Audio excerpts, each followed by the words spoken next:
Worlds, and tonight we are playing the Red-Handed Doom Electric Boogaloo. But before I let Patrick take it away, please check out the doobly doo down below for our extra life link, as well as the Heroes Wanted collective of shows. But without further ado, take it away, Patrick. Thank you, Stephanie. Welcome everyone to tonight's session. I am the Dungeon Master, putting the players in a variety of situations and seeing who they kill. Joining me tonight are... Hello, everyone. My name is Lorne, playing Vector Bedme Asen, the Thiefing Artificer Extraordinaire. Hi, everyone. My name's Chris. I'll be playing Maximilian T. Justice, Dragonborn Paladin, for whom the fear has gone and there is nothing, only Max remains. Hi, I'm Ian. I'll be playing Seymour Sunkissed, Warlock Newspaperman, and tonight's top story. I'm not going to sugarcoat it, but the odds are we'll probably be all right, at least for another night. We're all gonna die. Hi everyone, I'm Tara. I shall be playing Chirrup, the Kenku Bard of the College of Whispers. I'm Stephanie, and I'm playing Molly Goldman, Socialist Cleric and Defender of the Proletariat. Hello, Nabil here. I'll be playing as Haboob of the Red Sands, a Tabaxi Phantom Rogue. And we pick up after you completed your visit with the Ghost Lord, a long-rumored and finally met undead druid lich. And the Red Hand had stolen their phylactery, and you found that they were using this as leverage to have the Ghost Lord create bizarre undead warriors. And there was just a great sense of creeping dread as you made your way through their home. Eventually, you found a secret door which led you to a small indoor garden and found the Ghost Lord awaiting you. Interspersed with their mad ramblings were moments of shocking clarity, and as his phylactery drew closer as you had Seymour's familiar bring it in, he became moderately saner. For the return of their phylactery, they promised to stay out of the Vale for someone's lifetime. They also request that you take the 6 goblin bodies that they were preparing to turn into these undead and burn them in front of the Red Hand's army to show that the Ghost Lord is no longer their thrall. And they also broke off a piece of their mantle and gave it to Julius, who took it distrustingly at best.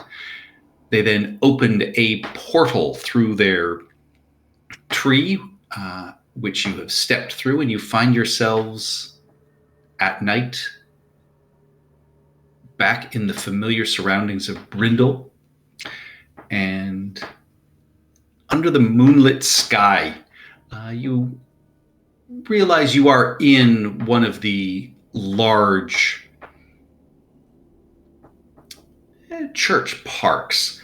And what you feel first is an eerie tranquility, contrasting with the darkness of the city around you. You can see in the foothills surrounding the city, torches and fires flickering ominously in the darkness.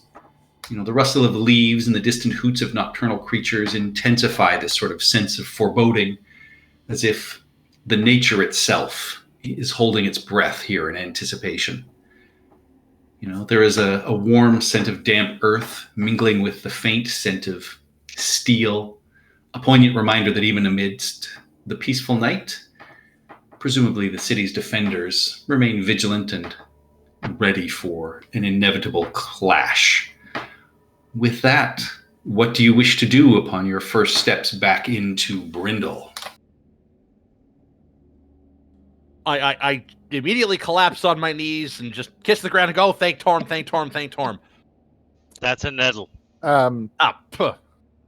have a quick question because I don't know how the situation worked. We leveled up, but did we get the full benefits of a long rest, which would trigger me to have 2 new potions? Not yet. You will get your long rest after tonight. Oh, then I'm striding towards the bar.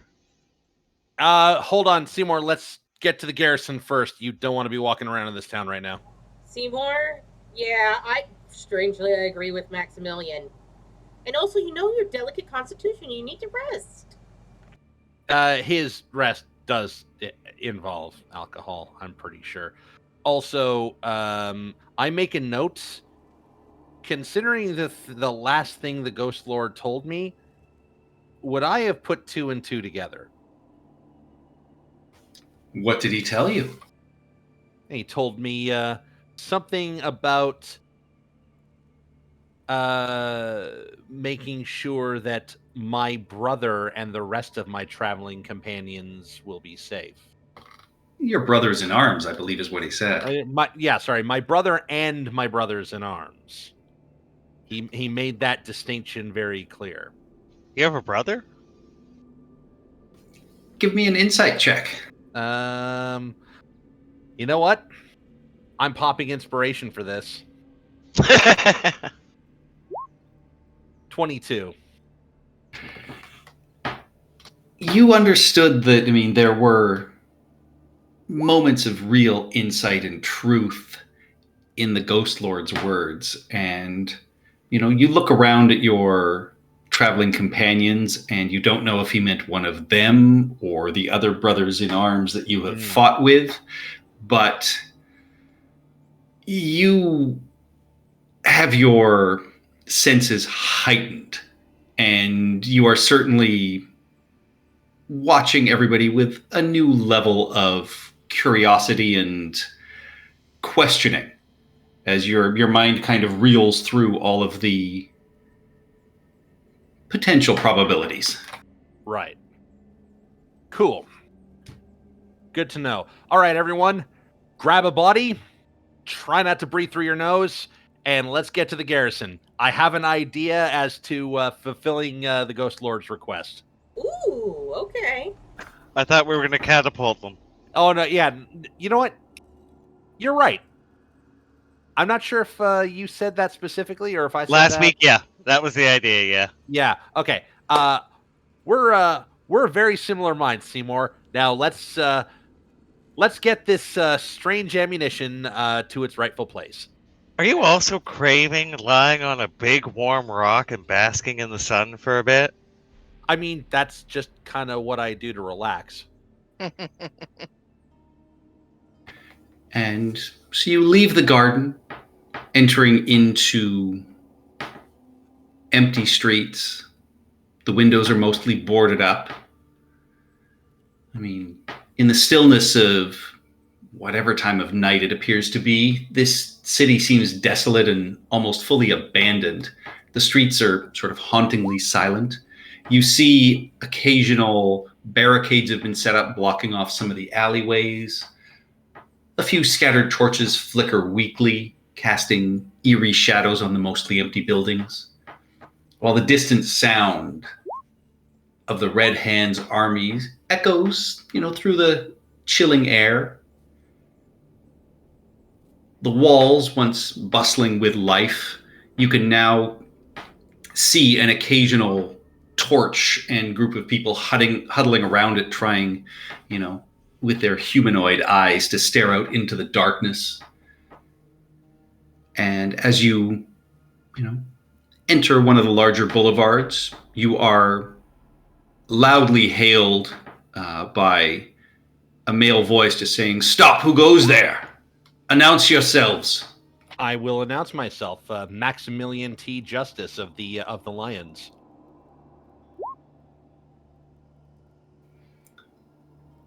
You hear a bit of scoffing and laughter as a couple of voices just say, "Right, they're out in the lands. We read about it in the paper."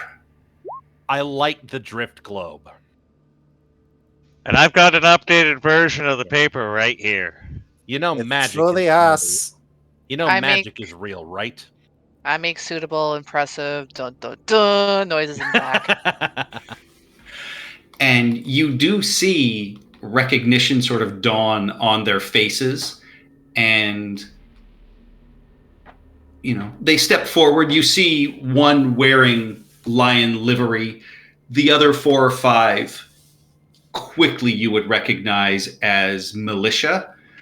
Basically country folk or farmers with spears and other kinds of weapons. And after a couple of minutes of, sort of quick peppering you with questions about everything, you hear a, well, I think we need to get you to the Defense Council and Lord Jarmuth. I think they would be most interested in speaking to all of you. Right this way. Yes, we have some debriefing to do. And over the 15 minutes it takes you to get to, the main hall of Jarmuth's keep, again, you can see the streets mostly deserted. A few torches lit here and there, people, guarding streets and barricades. And, everybody's sort of questioning and staring and wondering, when do you think they're going to attack? What do you think? Will it be daytime, nighttime? We don't know yet, but we hope to find out if anyone asks Seymour. They're kind of peppering all of you. One of the younger women looks, to you, Molly, and just says, "You really face dragons?" Absolutely. And I destroyed those bourgeoisie pigs. And, she grins and follows you and just says, I really do want to be more than what I am. If the church survives, I would love to become an acolyte. The church will always survive as long as there are the bold hearts of the young proletariat that strive for justice. And as you arrive at the front gates of the Great Hall, you see a familiar face, as it is Captain Sorana Anita from Drellin's Ferry that seems to be, watching over the front of the hall. She greets all of you warmly, embracing you, Max, and just saying, I've really been, you should all come in. You really do need baths, but it is wonderful to see you all. Yeah, we just kind of came from a tomb. Yeah, we probably should get that done. Oh, speaking of tomb, these bodies that we've been dragging with us, put them somewhere safe. There is a request from the Ghost Lord that should break the Red Hand's morale considerably. And you hear people kind of going, the Ghost Lord's not that real? I'm sorry to say he is. We'll have a full write-up in the paper tomorrow. Tonight, we deal with this. But one of the bodies stays in case you have any questions. Just leave it outside. Ugh. Well, Actually, you really do bring interesting gifts for the host when you come to a party, I'll say that. Listen, necessity, is a cruel mistress. Yes, please, let's go inside. Oh boy, do we have stories to tell. And you are led through the great halls, and, the low murmurings of about a dozen muted conversations sort of fall silent as you walk past. Eventually, you are brought to a pair of great double doors, which are opened by a pair of guards for your passage. The room beyond is a large chamber. The floor is polished smooth, the walls set with alcoves filled with trophies or works of art. The ceiling rises to a cavernous height of nearly 40 feet, and deep-set narrow windows reach nearly to that height along the far wall in the back, where magical light keeps this room lit. A single long table dominates the middle of the room, its surface covered with books, maps, ledgers, parchments, sketches, the remains of plates of half-eaten food, some drink, as well as what appears to be a layout of the city itself. You are welcomed in, and you recognize that this great hall has clearly been turned into a war room.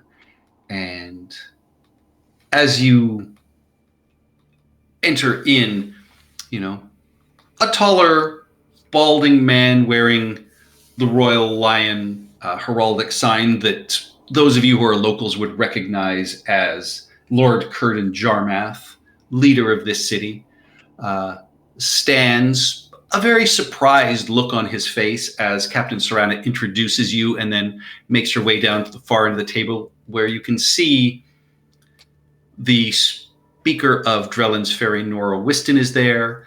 You also see, kind of hanging around uncomfortably, is Kiliar from the Tiri Keter Elves. And,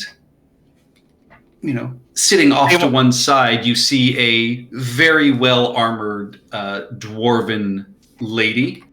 Seymour's looking around for Jarrett. Oh. She is not to be found in this room. And as, Serana whispers into Lord Jarmath's ear, he stands up and to the table introduces to his right Captain Lars Ulverth, the leader of the Brindle Lions, Eld Axenhaft, whom you've been talking with, through sending messages, and Maximilian you would recognize as one of the leaders of the Lions as well. Molly, you would recognize Tredora Goldenbrow. She is one of the high clerics of the Temple of Pelor here in town. Rumors. Roll me a straight history check there, Molly. Okay.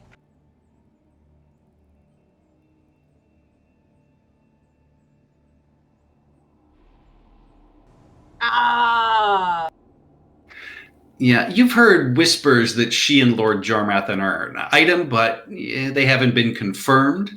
You are also introduced to Lady Verasacal del Monte, a copper dragonborn, well known around the city as being one of the wealthiest noble families.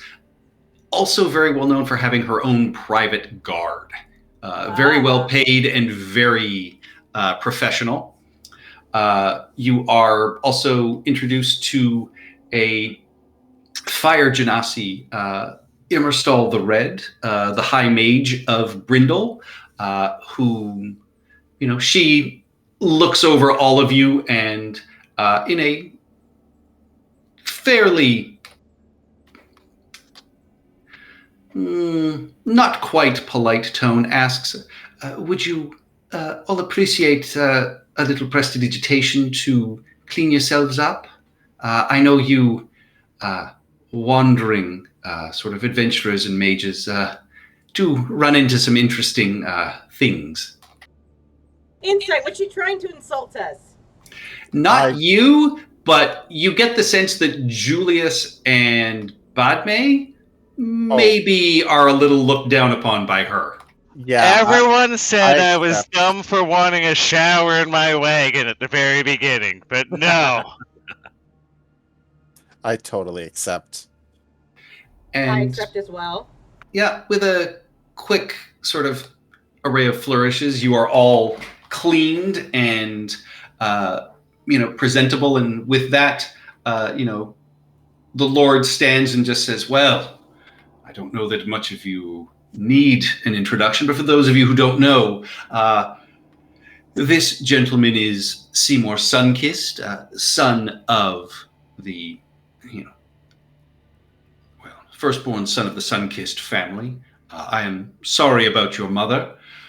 He is a reporter and owner of the paper that we have all been enjoying their exploits from. That is Molly Goldman, a warrior for equal rights and justice, and one of the firebrands of the city, of course. This is Maximilian T. Justice. Those of you, of course, know him as the stalwart but stubborn lawman, simply out to right the wrongs across the Vale. The cape does a little flutter. This charming, preening bird here is, of course, Chirrup, a bard of many talents, and next to them is Haboob of the Red Sands, of course, one of the rogues whose daring skills, especially at animal husbandry, we've all had a couple of good laughs at. The lovely tiefling at the end is, of course, Dr. Badmay Eisen, a famous potion maker, researcher who's been of great help investigating all of these problems. And this gentleman is Julius, this man from beyond the stars, a magic practitioner, humorless but devoted. And everybody sort of nods and introduces themselves, and you are made welcome. You are offered food and drink. I have a Oh, thank God. fantastic sense of humor. That's a terrible Julius. And Well, we have some updated information for you. well, Not even on the presses. I would love for you to give a report of what you have learned about the hobgoblins in this army that is circling our city and tightening daily like a noose. Okay. I think We had the presentation from before we had, right? Yes, and we're So gonna we've have been to update building it. on that as we've got new information. So Index, there's a big ass map at the end of the room here, right? With the veil on it. We're in front. We're of a standing war around table. it. Yeah, but the war table just shows the town. I'm talking this map here shows the whole Vale, right? They do have a map of the Vale, but yeah, this one in front of you is mostly just the town.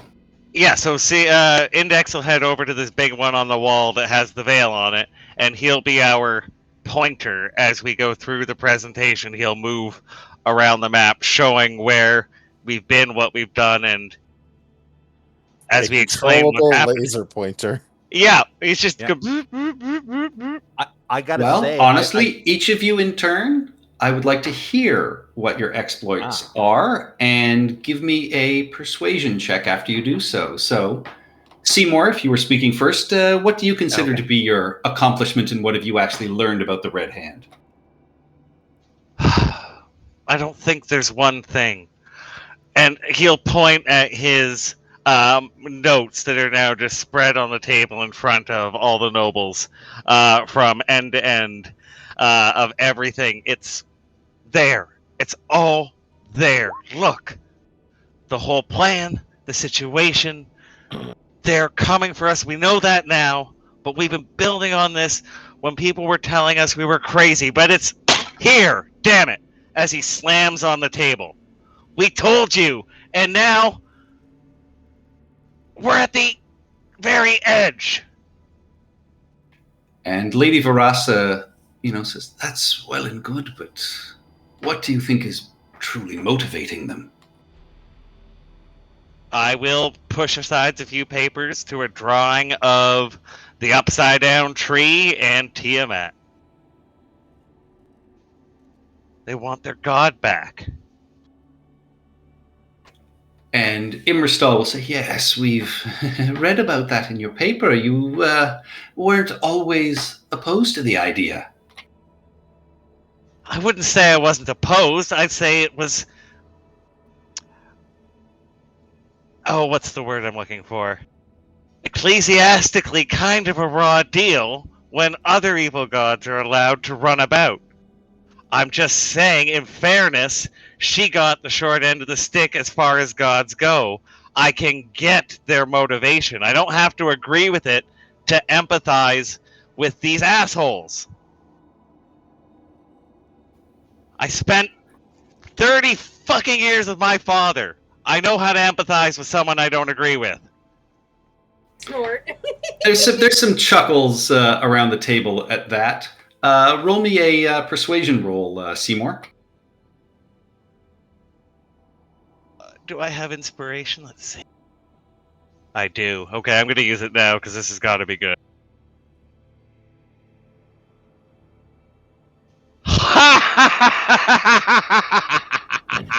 Yeah, Very you get good. you get a lot of sort of nods and appreciation. And Molly, as you sort of snort and laugh, the table kind of looks towards you. So, what would you say Molly's accomplishments have been, and what has she learned actually about the hobgoblins or the other enemies you've faced?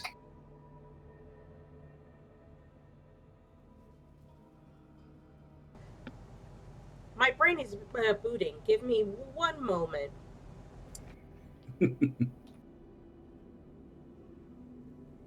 What I've learned is that these hobgoblins and dragons will stop at nothing but to put us under their boot and kill us all. You may not like me, you may not agree with me politically, religiously, etc., but we all value our lives and wish to keep living them. And no one can doubt that I love the Vale truly and deeply. I want to protect Brindle, I want to protect the Vale and keep it for ourselves.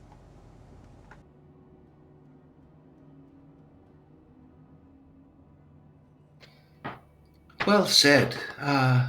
Do you feel that these zealots have the backing of Bahamut? His silence in this whole affair seems rather telling, and the Temple of Pelor is wondering about that.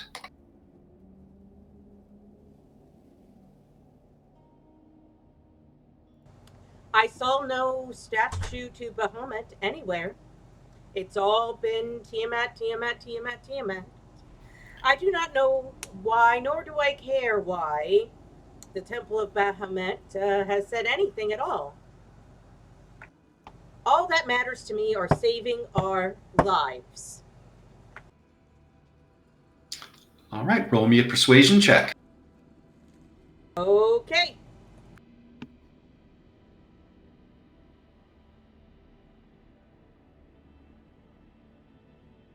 $15. All right. And, there's a couple of, nodding heads in concerned sighs, and, Axenhaft steps, sort of speaks up and just says, look, the religious thing is fine, it's fine. They're zealots. We know they're dangerous. This leader, Karn of theirs, has stepped forward with nearly every city he's walked through, and what does he call himself? And, you hear Whiston speak up and say, the teeth of Tiamat. And Axenhaft will just say, yes. So, what have you actually seen of their forces? And have you, I know from some of your reports you've managed to slay some of the dragons, but what do you think they still have left? Can Max and I put our heads together and figure that out with like a investigation? How many we think there are? We've been keeping track of them pretty well this whole time, right? Yeah, I've just been going over my notes and sort of compiling which dragons we've killed, which wormlords we've killed, etc. And Max's report is going to be very much a tactical report. Like, Seymour will help him figure out the numbers. And we saw this many here. We saw this many there. We know they have at least 2,000 hobgoblins and ogres. Hobgoblins, goblins, and ogres. We're not sure what the proportions thereof.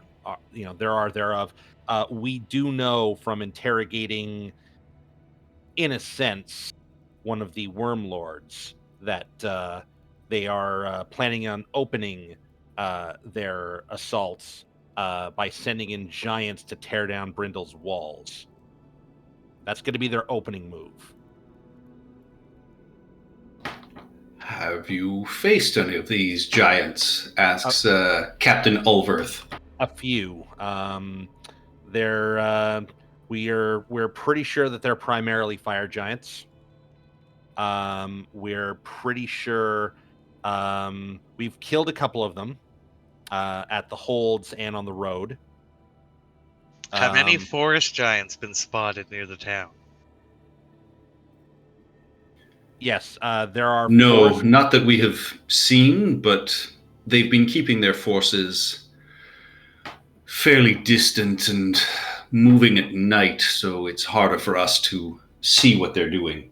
Because as you know from our reports, there are some giants on our side as well. We were hoping they would be more of an effect in holding things back, but I don't think we've had further reports from them since then. No, they From promised. Myrmidar? They promised that they would. There's not many forest giants left. They promised that they would harass the Red Hands on the roads. I'm not sure if they'll show up here at Brindle. They would have to go through their forces to get here, so I'm Yes. dubious of that. But if they gained you a few days, and, Whiston and Sorana will both nod and say, yes, I think they did. Well, that is good to know. Give me your persuasion check, Max. Okay. P is for persuasion. I use my inspiration on an insight, so here we go. 11. An 11? All right. They nod and sort of thank. And Immerstal will say, well, you magic users, what have you learned of these? Well, what sort of spellcasters do they have? Are they all of the religious bent, or do they have arcane casters as well? Well, about that, we did come across one who was, I'm going to say, I don't want to say guarding, more oppressing the Ghost Lord. She had these elemental powers, but also seemed almost bardic, also in nature. She was weird. She could fly, which was really weird, because she wasn't using a spell to do so. That is very curious. They are more advanced than I would have expected. However, she's also very dead right now, so, good news. I mean, she's probably part of the Ghost Lord's army now, but that's for another day. And Goldenbrow at that will pipe up and say, do you think that Ghost Lord is actually a threat? Not in the immediate future, not even in the short term. We've cut a deal. It was expensive, so let's not waste it. We don't know if the Ghost Lord will arrive for assistance, but the Ghost Lord has certainly withdrawn his aid. When we came back here, also through the Ghost Lord's assistance, I might add, we brought back 6 corpses.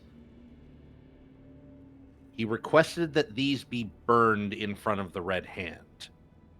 This is going to be his signal to them that his support is withdrawn. That's a little gruesome, says Jermath, and he will look at Ulverth and Oxenhaft and say, "Do you honestly think that will be effective?" And they kind of shrug, and We had some ideas to make it more effective. Yes, these were supposed to be undead abominations that were to assault the city. How many catapults do we have within the walls?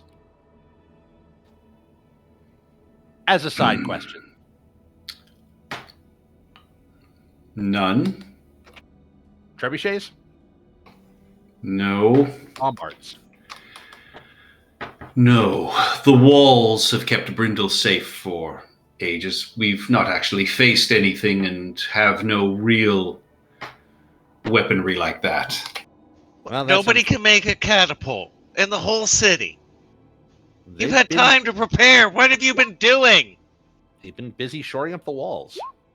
Apparently, but nothing to shoot off them. We have archers. We have the men we have been able to train. We have emptied the city and sent most people to Denevar. Oh, thank God. And Seymour will kind of almost like a weight off his shoulders and sit back down. Well, And I Immerstal guess- will look at sort of Badme and Julius and just say, do you have spells that you think would be useful in defending the city? Well, it's situational at best, and she'll, sort of give a side eye to Julius of, going over the various spells we've had an effective use given our limited repertoire, and area of effect spells being good in certain situations. Having the ability to dispel effects on our opponents will greatly help us. Beyond that, we've mainly focused on more supporting our allies in getting close and dealing damage. Do we have a crystal ball? We can look at the boss if we just get a crystal ball. That can be arranged. Badme, roll me a persuasion check, please.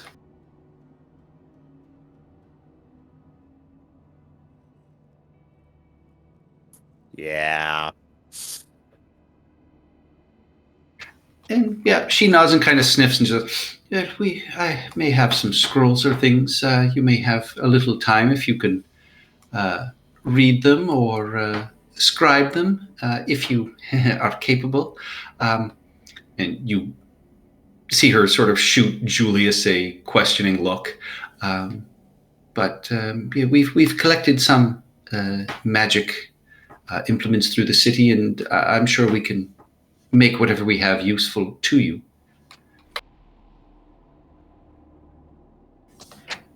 And Jareth will then turn to, Haboob and Chirrup and just say, we've, understood you both work for perhaps the Welcomers and a name that is not usually welcome at this table, but Montforton has been generous in what he was able to assist us with before he left. What have you two been able to accomplish and with your special skills learn about our enemy? How is Chirp going to do this? Because Chirp can't really talk. Just do a series of Star Wars explosion noises for like 45 Yeah. minutes and then applause at the end. You basically. I was actually just thinking about C-3PO singing in some front kind of of you. ballad. Yeah. And then just randomly, as we describe the enemies that have died. Yeah, I really don't think in regards to like strengths and weaknesses and what we face, I don't think Chirp really has anything to add because everything that 99% of everything that Chirp has faced, he has shared with the rest of the party. Aside from like some welcomer stuff, which he feels is strictly for the welcomers and doesn't need to be shared with anybody else. Agreed. Yeah. Agreed. I mean, the less information we share about some things, the better. But the matter at hand is that we're just running out of time, and we need to act. And the limited number of resources that we have, it's putting a cramp on us. So, Yeah, Chirp will kind of break into he is a bard and he can't speak, but he will tell a story through sound effects and some broken common and various voices that he's heard. and he'll, just again relaying that, like, shit's going down. We need to stop this. And he'll also just kind of end it with, like, no matter who you are, and he'll look very pointedly at the woman who's been, giving everyone, the bombastic side eye and all these, like, little digs all night. No matter how high you are or how low you live, these hobgoblins and their goals is bad for business, no matter what your business is. And they need to be taken down, and they need to be taken out, and it needs to be done quickly. And we need to stop fapping about. So if I can, like, do, like, performance and, like, bardically inspire myself while I'm, like, singing my song, Absolutely. awesome. So bardic inspiration for me, and persuasion, right? Yes. Any advantage for the performance, or just straight with the bardic? Just, it gives you the bardic inspiration. Perfect. Okay, so do I actually have... Oh, I don't have a little ticky thingy for my bardic. Okay, so persuasion. Oh Ignore my that god. one, because I have my guidance on. Oh lord, this isn't gonna be good. But my bardic inspiration gives me an extra d8. God. An 11. Yeah, I think poking the bear there was what kind of did it. I was fine up until that point, I think. I'm assuming I'm also rolling persuasion alongside Chirp. You absolutely are. Unless I would say with Haboob, if you want to talk, they've asked about accomplishments. If you want to try and increase some of the things you've done, I could be convinced for you to try and give me a deception roll. I will assist with that deception roll. Oh, he totally did that. Okay, so first of all, what exaggerations or lies does Haboob want to try and get past the council? Oh crap! How do I deceive? Most of you won't You be deceive here. like you drink water. Come on. The time you saved Seymour by not dragging his face through sharp rocks. Yeah, that was a fantastic time. He saved my life, he did. Yes, he did. Yes, I did. And most of us wouldn't be here if I didn't shoot a couple of arrows down the dragon's cloaca in there. Most of you wouldn't be here because of us. We are kind of a big deal, so I raised both of my hands in a shrug, like, yeah, so a bit of a understanding goes both ways, especially ours. That's all I have. All right. And yeah, Lady Del Monte just says, "Oh, I hope they were very sharp rocks." Kind of under her breath. And yeah, so you can roll me a persuasion or deception check, Haboob. If it's deception, Seymour is giving you the help action. Yeah, deception, because my persuasion is the opposite of terrible. Seymour sees how this is going, and he's trying to get our... God! Well, you'd think if you'd done all those things that they would have appeared in your newspaper, Seymour. Well, Some things are better left unsaid. Oh, and Seymour's hand is clearly... He's face palming. He's just elbow on the table. Look, it's all there. It's all in the papers. It's all in the notes. You can see my raw notes, what I wrote. It's all there. I We're got to admit, wasting mostly time. I just read your paper for that delightful kobold cartoonist you've got. He's very talented.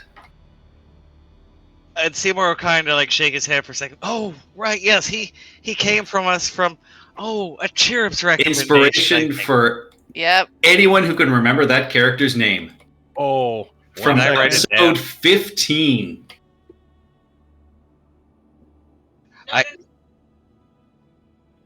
I know we impressed the hell out of the kobolds. Mm-hmm. Beepo? No. Was it Beepo? We No, captured. it was- That's my game stuff. I know it's your game. I was hoping. I gave him a job. That's good enough. Barnabas? No.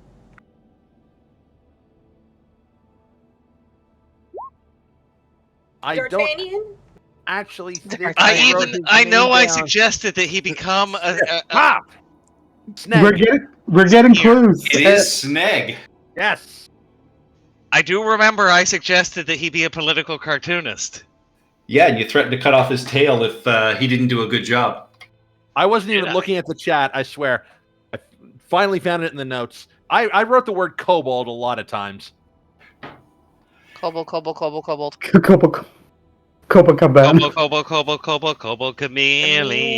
Chameleon. And so once the introduction and this bit of talk is done, Jarmath kind of taps the table and says, well, we and the rest of this hastily collected defense council have spent the last few days outlining possible plans to defend Brindle when the attack comes. We've debated for long hours on how best to meet the initial assault, and we've come down to two options.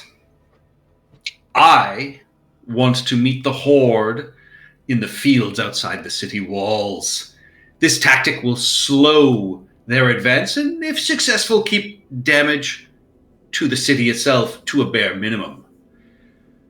And he will then sort of gesture towards Captain Ulverth and say, Ulverth argues that this would cost too many lives and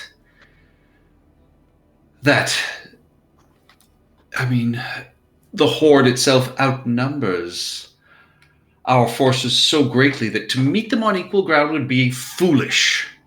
And at this, Ulverth will speak up and say, yes, our army should use the city walls and buildings as fortifications. Let the Horde expend their precious resources battering down walls and houses while we defend and focus on defense rather than fight at disadvantage in a field. And Jerma said yes, and the rest of this council is somewhat undecided. And so as you have faced quite a few of these members of the Red Hand, their tactics and ideas, we would be interested in hearing what you think would be the best way to use our resources. What do the group of you think? Are we going around the table again, or are we... You can each speak up in turn. You can give me insight checks to try and figure out what the other members of the council might be leaning towards. I don't think I need the insight check, but I can go... If we'll just go in the same order just to make it easier. We have the walls that protects... We need to protect our units, our lives as much as possible. We need to make this fight cost them every inch, every foot, and if we abandon the walls to fight them in the field, we lose that. We prep arrows now. We get people barricaded in buildings with weapons and make them fight every inch, as he points between every open space between a building on the map. Don't give them a chance to move. Keep them pinned down, and God willing, we break the resolve if it's costly enough. And I guess I will do a insight check. Who do I think is more on the defense side? We can make this a group check. We all roll insight? Yeah, you can all roll insights and see what you pick up.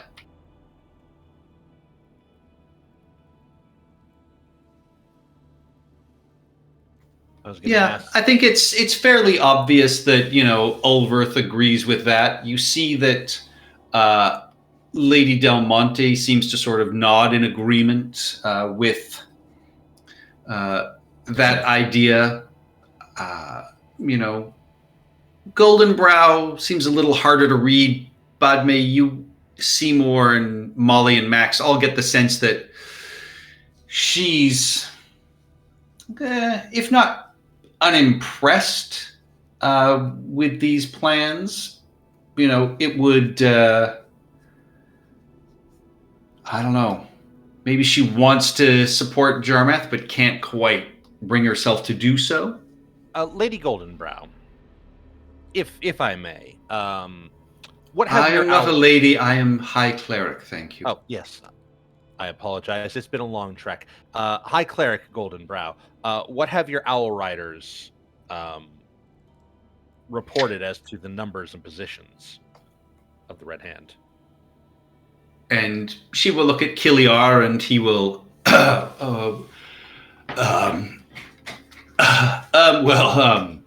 Our riders have seen their numbers are perhaps 3 times greater, if not more, than what we have here in the city itself. We are happy to aid in the city's defense if you choose to go with the walls. But like our friend, the dwarves here of the Shining Axes, we don't actually want to have a voice. We will aid in whatever way we can. If we must fight openly, we will.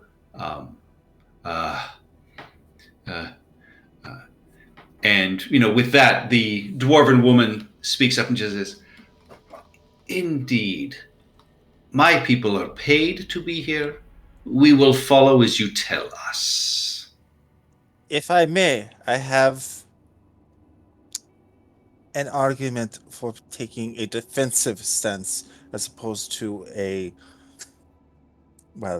confrontatory stance. We are outnumbered. We are not going to win by meeting them on a field of battle. We must win through attrition. We need to set up layers of defense and fallback points. Have supporting actions from people behind our main line, aiding in their retreat when they are becoming overrun. For every inch they take of this city, we make them pay with thousands of lives. That is how we will win. So you think, I perhaps have more faith in my soldiers. I, being a former adventurer, have stood in the field of battle. I believe we can meet the horde out there and break them. I don't even want to think about the walls falling. Do you honestly think the walls can fall? Anything can be broken. The walls will stand as long as they are able, but you bring enough force against them, they will crumble like ash. They do have giants. And we are aware of the layout of the city. They do not have as great information about this. We know all of its shortcuts. We know all of its secrets. We have the home field advantage. We should press that information. If we meet them on the field, all they need to do is surround us and starve us out. In the city, we have an advantage. We must press it. And silence sort of falls over the group of them as the subject of the falling of the walls is brought up, and you can see them sort of calculating and thinking. So with that, if any of you have any other arguments, feel free to make them, or we can have you make a group persuasion check if you are all in favor of the city defenses, as you seem to be. The only point that Chirp wants to make, once they get to the city, once they get in the city, that's the battle half won for them. We should also try and do something with the fields. Like, not necessarily meet them out there, but try and, trap it. Like, Harrying pitfalls forces, yes. Yeah. As we approach, we harry them and we get them to exert themselves, but it is a fallback motion to the walls. Yeah, The because walls like, are where we'll most stand strongest. most Captain of the Helmsbringer, how good are your men at digging? It's Helmbreaker, and we're not here for digging. We didn't bring shovels. We have our weapons. We have some magic. We can run skirmishes. If you honestly think these giants are going to run to the walls, we can stand outside them and join you in kiting them, I believe is the term. What about a few concealed positions we dig in the night? Give you some cover behind them. I think they see better in the night than most of our armies do. Anything we do outside those walls is going to be begging for a squad of hobgoblins to land upon us. So you feel that we should man the walls then? Use the city as the bastion. It's the I best have use no of opinion light. on this at all. I will fight the way you want me to. I'm just saying, if we go out there at night, they're going to have the advantage. If All right, so that I've seen your archers on the walls. They may be good, they may be very talented, but they're squinting into the darkness. That darkness is looking back at us openly. if there are going to be sorties during the day, or there are going to be sorties in the fields, they must be during the day. They cannot be at night. well, we don't have many nights left of this, right? They're going to assault. What if we just light the fields tonight? That'll give us one night of peace. Just torch everything. I can send Index out with some fire. He can do it invisibly. We just make sure nothing comes at us tonight. This is our last chance. Get everything ready. Because they'll be coming. If they can't probe us in the night, they'll be coming in the morning. I would like to remind you they still have 2 dragons. Hell, I mean, we can't win everything. Indeed. It One is of the unlikely- dragons we've seen is an older red one. They've been flying over the city, letting us know they're there.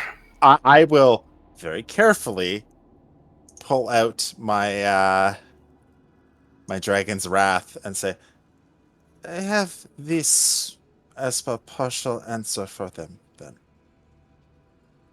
What was the I, Dragon's Wrath again?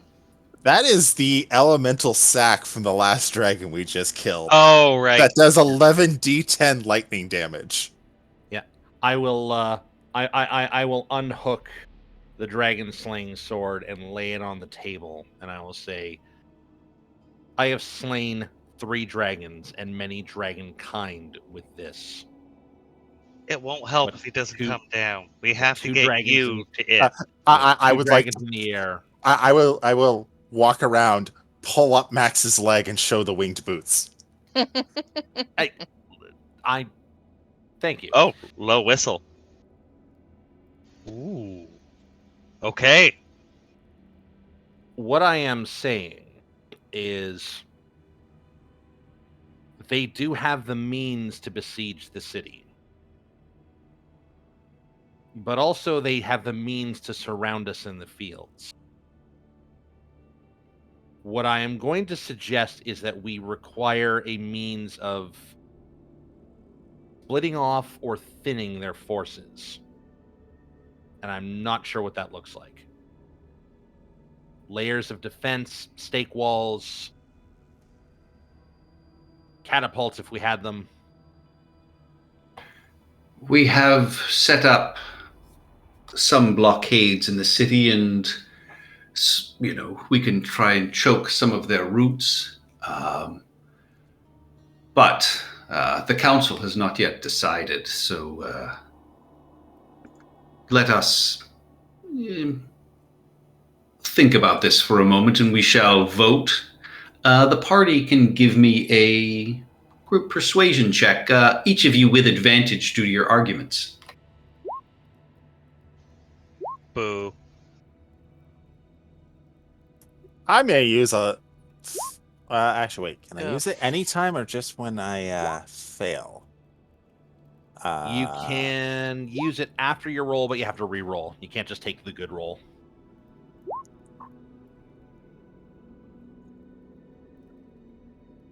Oh no, just when they use an ability check.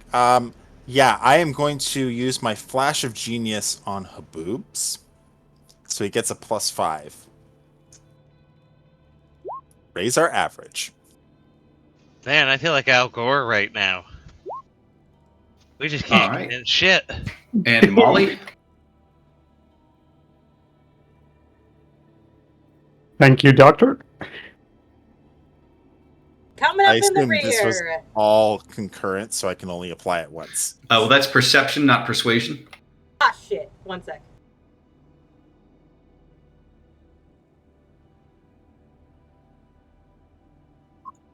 Really? Really? Oh, you Advantage. did one Advantage. worse. You did one worse. You got a 23. Oh, I had It's- advantage. Never mind. Never mind. It's with advantage here again. Actually, she rolled higher on the die. She did.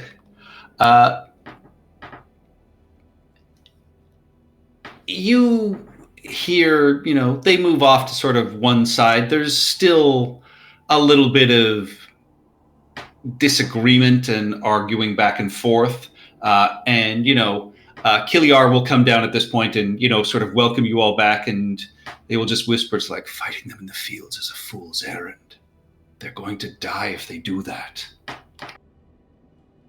That's what I What if figured. we built here in the center of town, and we'll point to like 4 buildings, a secondary fort we can all retreat to, get every piece of furniture, every heavy thing we can move, and just build walls between these buildings? Can we make us a place to fall back on, our last stand?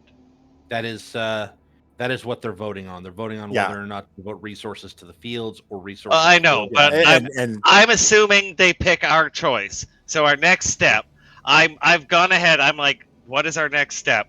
What do you we're think of planning this the idea? layout, is what you're saying. Yeah. Yeah, I'm not wasting time. And they will come back, and your rolls were successful, and Jarmath has begrudgingly allowed for not meeting them out in the field and using the city as defenses.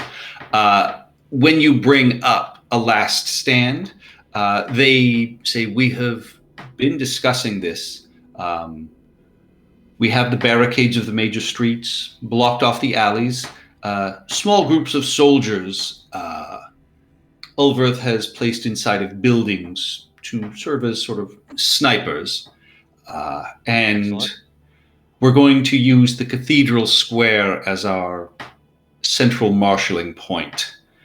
That will be where we would make our last stand. As What a paladin we've form, had- I find that appropriate. Yes. I have thought I would like to have most of the clerics in the Cathedral of Pelor. We turned that site into a sort of battlefield hospital while defending and keeping our clerics from harm. But Lady Caldelmonte and Captain Ulverth think we should put the clerics' key points throughout the city so their healing skills and magic might be more accessible. What do you make of that choice? Definitely spread out the healing. I have to say, Lady Caldemonte, I prefer this idea as much as I would prefer a central location for our clerics to muster and be protected. They do have undead creatures with them. Not as many as they could have, but they have some. And I'm personally torn both ways. Having healing Actually, and we need a clerical triage support slot. on the front lines will help, but having all of our, bad metaphor as it is, all of our eggs in one basket is just begging for the dragon to land on top of them.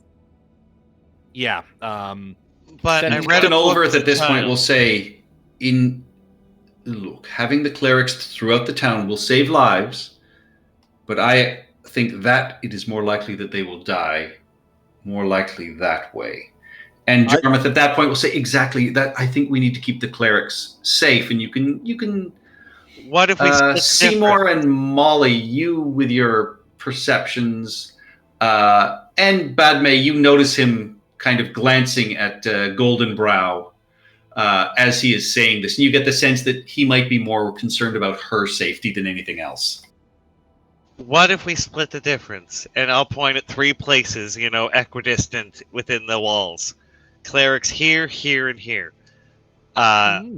We have any wounded taken to these points. If one falls, the clerics and wounded, as best they can, move to the next one.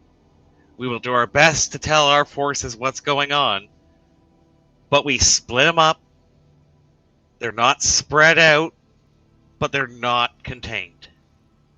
Even 4, he'll point at 4 where our forces, the best place kind of in between.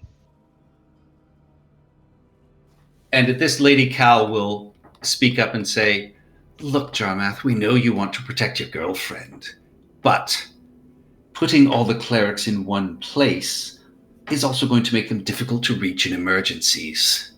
If my private guard is going to aid and do the work that needs to be done in this town, I want to make sure they're protected." So we split them up. Yes, listen. The personal feelings aside, there's many fights we could be fighting. I think we should be concentrating on the one in front of us.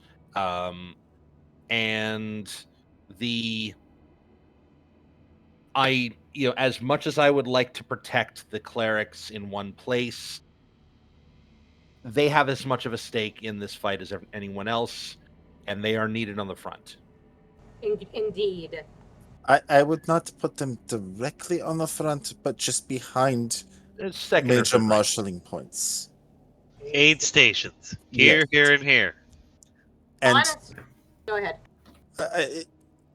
speaking with medicine in mind, we triage.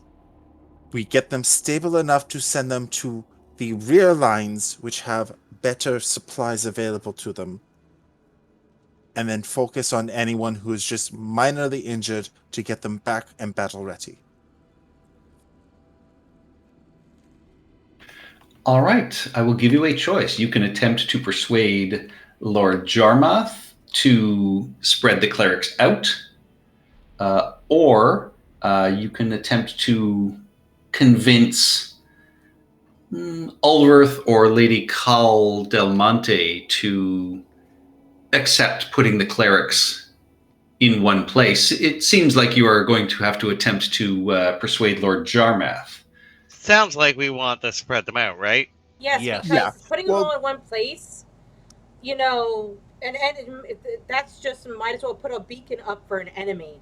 Yeah, Mhm. Like I here. liked I liked Ian's idea of picking, a couple major points, splitting the resources evenly, and having them be the fallback points. And that way, if 3 one is being attacked, we can marshal a defense for them, get anyone in there out, and hopefully not lose anyone.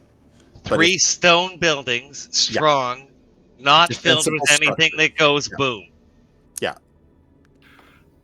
All right, Seymour, you may give me a persuasion check with advantage since the rest of your party has aided you.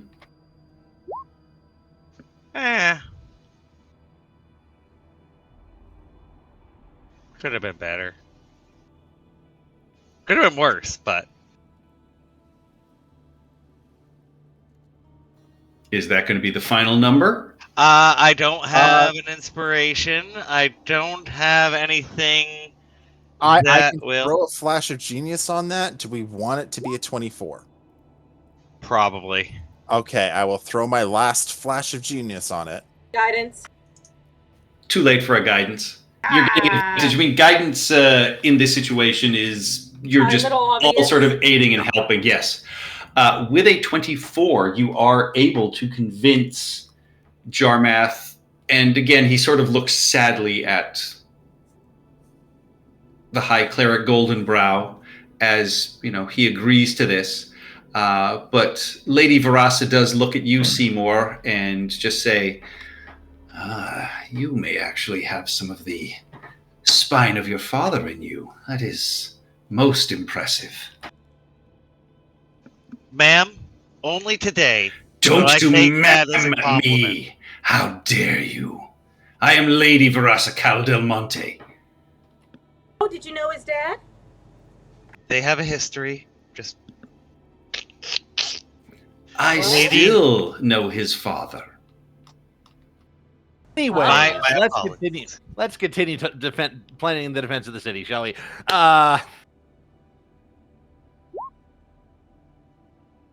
Yeah, Seymour almost looks like she yells. It's almost like Seymour's transported back to being a child, as he stutters actually quite a bit. Well, with that decided, as Lord of the City, I would hope that you, being some of the strongest allies Brindle currently has, would be willing to serve as skirmishers in this fight, moving from battle to battle and providing support to the key locations of the clerics, for example, as the need arises. Will you stand with us? Maximilian will stand up, assuming that everybody's sitting, and will sort of, put his fist to his chest and say, I for one am willing to stand with Brindle, and I am here to lend aid wherever Torm shall lead me. Bad May will stand up as well. I think we were all operating on the assumption that when we got here, that's what we would be doing, going around to the various hotspots and putting out the fires. Metaphor. Standing up. We've been fighting for the Veil since day one. Mm-hmm. We're not giving up tonight, and neither are any of you. Molly stands with the proletariats of the Vale. They're just confirming that we're going to go around to the hotspots and put out the fires by helping whoever's in major need, guys. Yeah. I know. Yep. But you have my sickle. And Max's cloak, of course, as he says that, is flowing majestically behind him. Epic billowing. Yes, just billowing. Somehow it's gained in volume. You're not sure how that works. And you look over and you can see Axenhaft is looking at you just like, that's my boy. We made choices. We made decisions before. The paper has made it out of town, right? It's still going, no matter what happens. Because we were originally, I don't know, it was weeks and weeks ago, we had mentioned we were going to move it as this became the war front. Or if we forgot that, is it still here and we can go there? And It more is importantly, still in town. propaganda And arm. as this is going on, Lord Jarmath, steps and says, I'm glad to hear you say that. And I have had Immerstal the Red prepare a few scrolls of Rari's telepathic bond. I will be able to form a telepathic link between myself and up to 3 other people. Lord Jarmath would appreciate that they be himself, of course, and one of your group would also be a wise choice. Which one of you should that be? Sheriff. Who usually survives battles the longest here? Cherub clicks his beak. No, there is a tactical reason to have Sharap. Sharap can also speak telepathically with members Yes. of our group. So we can spread that information much quicker without the need for voice. Yeah, and sure. Cherub just kind of looks at everybody like, yeah, no shit, Sherlock. I'll Everyone do just this. points at Cherub. Like, of course you're talking through me. Yeah, like, hello. Guy who can't But talk. the great thing is, she can just mimic exactly what she said. that's- Been Yep. told. Yeah. And Immerstal raises an eyebrow and sort of grins at you as Chirrup, as you let them know that you can speak telepathically to everybody else. And for the fourth, and at this point, Ulverith and Lady Del Monte both at the same time say, well, of course it's me. And just stare daggers at each other. Who's the one that's been side-eyeing us all night? It's one of those two, right? So okay, so Patrick, Don't just want her. because there's so many people at this table, Ulverith is like captain of the guard, and Del Monte is one of the clerics. She is one of the nobles of the city, but has her own basically private security force that is assisting. So they both command, members of trained military folk. She's in the same circles as Seymour's family. She's like an orchard. Right. Okay. Yeah. So okay, where would their primary posts be during this battle, so that we don't necessarily have overlapping coverage zones? I'm trying to think of this logically. Is Ulverith going to be in a better position to have the need for the information, or is she going to be there? Because if Ulverith is just going to be next to Jermath the entire time, it's stupid to give it to him. They both make a very similar argument. They will be, out leading their separate forces. But Del Monte says, I want to make sure that I know what to do with my people. I am assuming the Lions will either hear from Imistal or Jermath, and they already have plans laid out. My men have not been given the same coordination, and they both bicker back and forth. They both make a reasonable argument, and Jermath will look at your group and just say, do you think it should be one of them? Do you think it should be somebody else? So we have... You also see Kiliar and Captain Helmbreaker, sort of look at each other. Yes. So, Seymour's holding his hands up. He's not getting into anything with Del Monte. That's the history. Okay, so the spell allows up to 8 creatures. So we would have Imerstal. This version, they specifically only call out 4. So we have Imerstal, Jermath, us. Chirrup. Yep. Chirrup, yeah. Okay. I ask Kiliar, Kiliar, where are your forces going to be stationed? We will be on building tops, and if need be, our owl riders can fly sorties in the sky. This, to me, suggests that there's going to be a good deal of information coming from the elves, specifically regarding troop movements. Do we want to send Index with them? Index can communicate with me, and I can communicate with Chirrup, who can communicate back to the rest. It's a long chain. It's a longer chain of communication. But it's still faster than what we have. Yes. Captain Helmbreaker, where will your forces be stationed?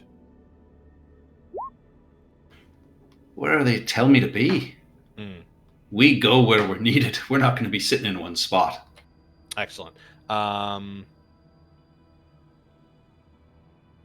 Captain Serrana?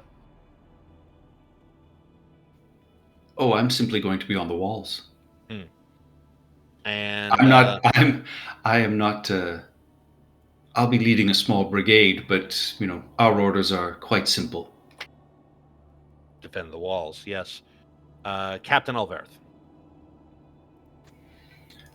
I will be in our command center. I'll be moving with troops. We will be leading charges across the city. I mean, if we know where we can be and what we can strike, we will be more effective.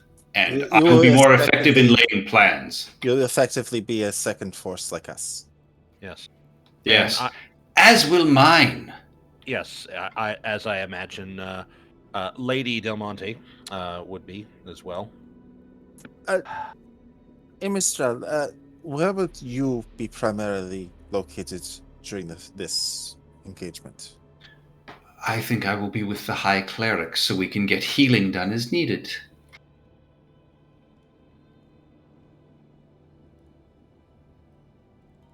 I would say either Captain Alverth or Lady Del Monte.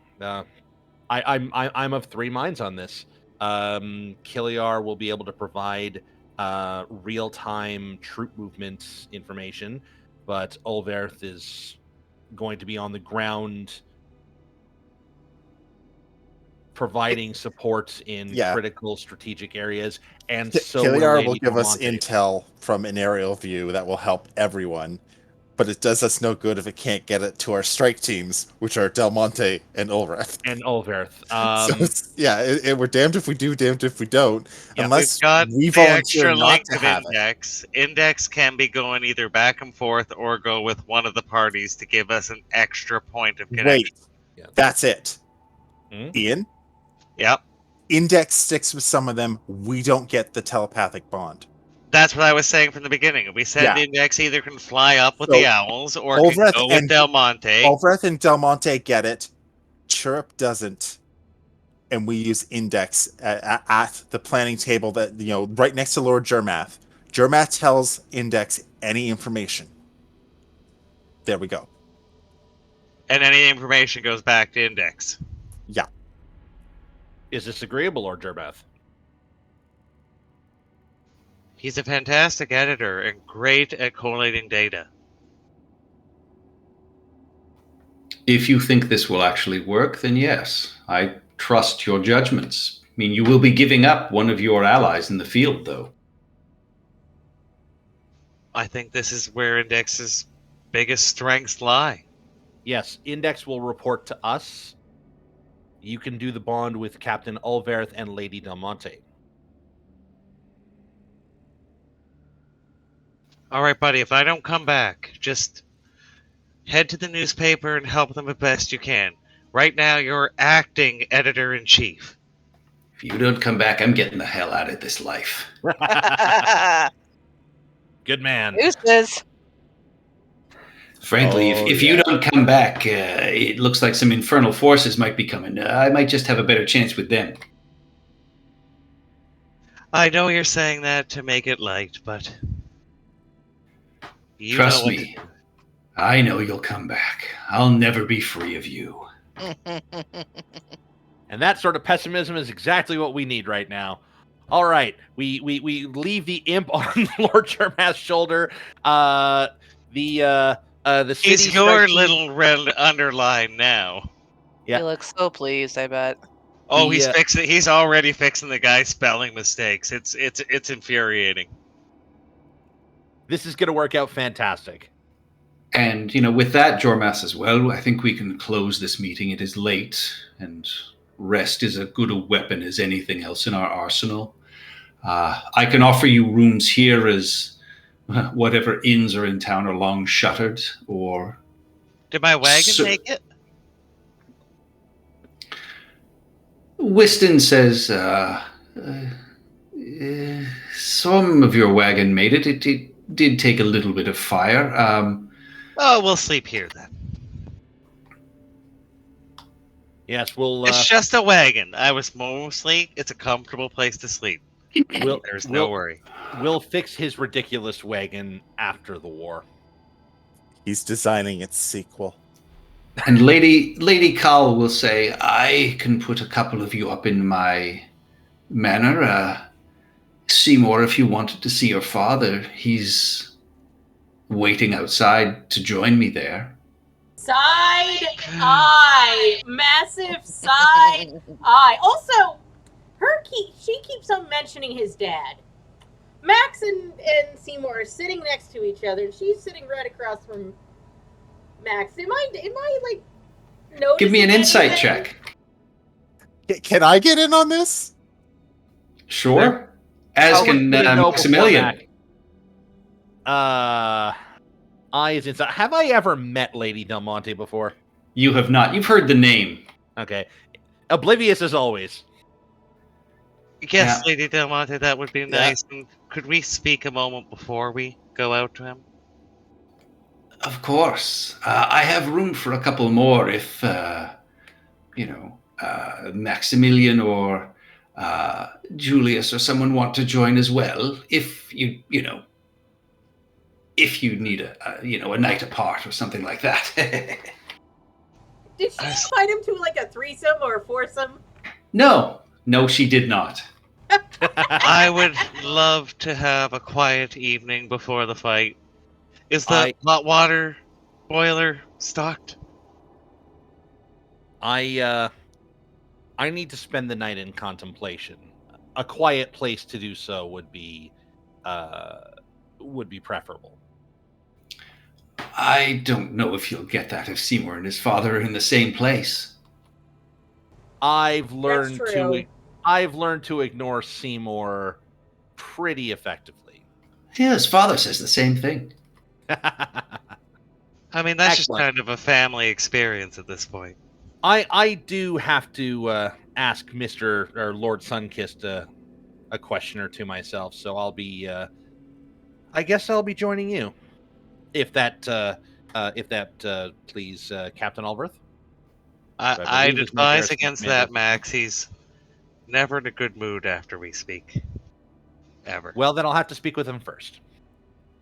Oh, And, the captain nods, but he says, though Axenhaft and I do need to see you for a moment there, Justice. Oh, yes, absolutely, sir.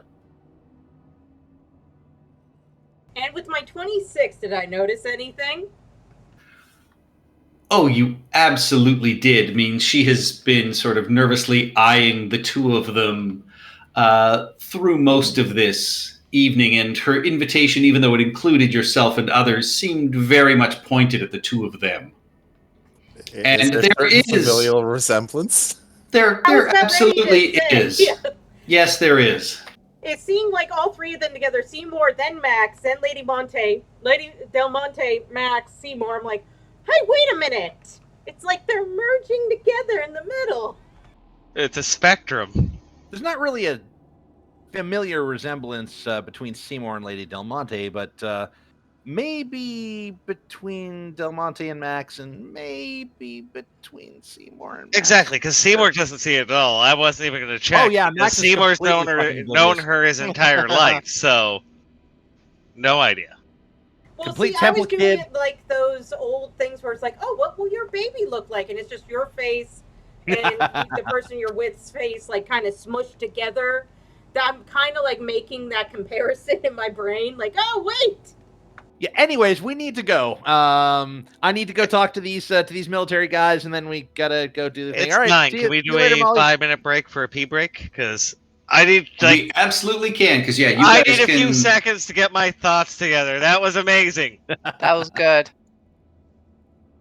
That was fantastic. Oh, I'm gonna go to the washer. Yeah, when I was everybody go take a finished. 5-minute break, and we will meet back here. Absolutely. Sounds good. Awesome. I was about 2 minutes into the whole thing. I'm like looking at all the names and I'm reading through, and I start pointing at the screen and then like slapping Steph on the arm. Right back.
back.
I am back as well.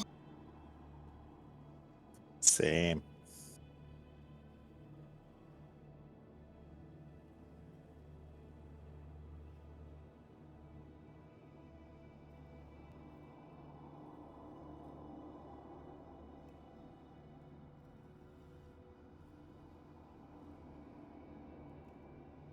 So, how's the Wednesday night game going? Have they made the switch yet?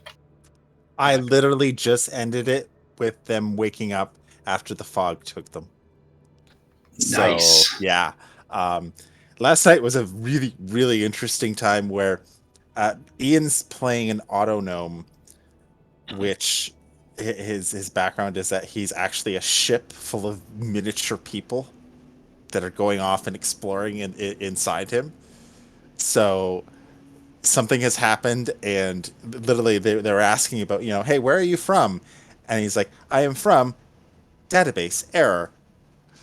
And so they literally, great role playing. They literally thought he's from a place called database, and from the error part of database. Like it was hilarious. I just had to sit back and watch and be entertained. Very nice.